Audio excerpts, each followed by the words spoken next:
je reviens sur mes conceptions dans l'astrologie. Euh, le problème de l'astrologie génétiaque, c'est qu'elle s'appuie sur la naissance d'un enfant dont on ne sait rien.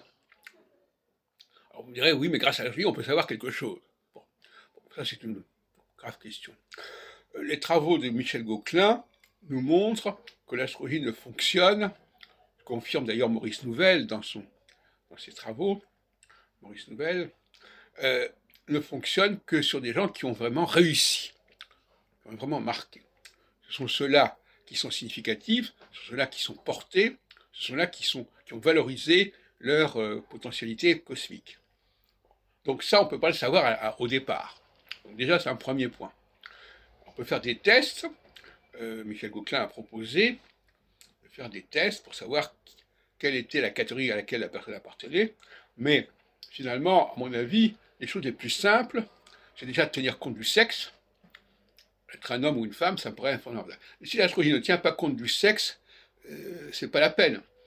Elle va se perdre dans des histoires de cas particuliers, c'est pas intéressant. Alors, vous me direz, le sexe n'a rien à voir avec l'astrologie. Peut-être que ça n'a rien à voir avec l'astrologie, mais ça complète l'astrologie de manière tout à fait utile. Alors, j'ai développé là-dessus ce qu'on appelle les topiques sensoriels. Donc, de toute façon, je pense qu'il y a des informations psychologiques, psychosociologiques fondamentales à partir de la fait qu'on est un homme ou une femme. Donc ça me paraît beaucoup plus intéressant que de faire le thème natal, disons les choses clairement.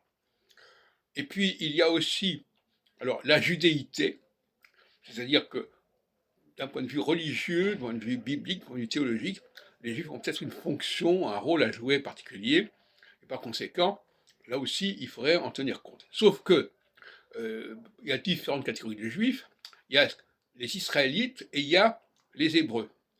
Et donc, là aussi, il faut faire des tests pour savoir qui est qui, parce que les Israélites n'ont pas de véritable valeur au niveau de la génialité, mais ce sont plutôt disons, des personnages comme ça, un petit peu secondaires par rapport au monde juif fondamental, comme l'a montré d'ailleurs Jésus, qui s'intéressait à ces personnages secondaires, les brebis perdues de la maison d'Israël, c'est-à-dire les gens du Nord, les gens qu'on avait exclus, etc. Ce sont ces gens-là qui ont été les troupes majeures du christianisme, qui a fait refléter qu'ils pourraient être réintégrés dans le monde juif en général et qu'il y aurait une égalité entre toutes ces populations. Donc là aussi, il y a une recherche à faire.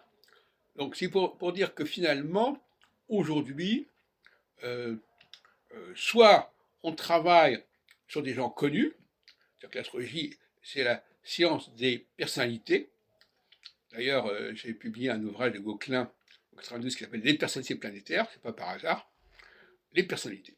Donc l'astrologie, c'est la science des personnalités, c'est pas la science de tout le monde. C'est ça qu'il faut bien comprendre.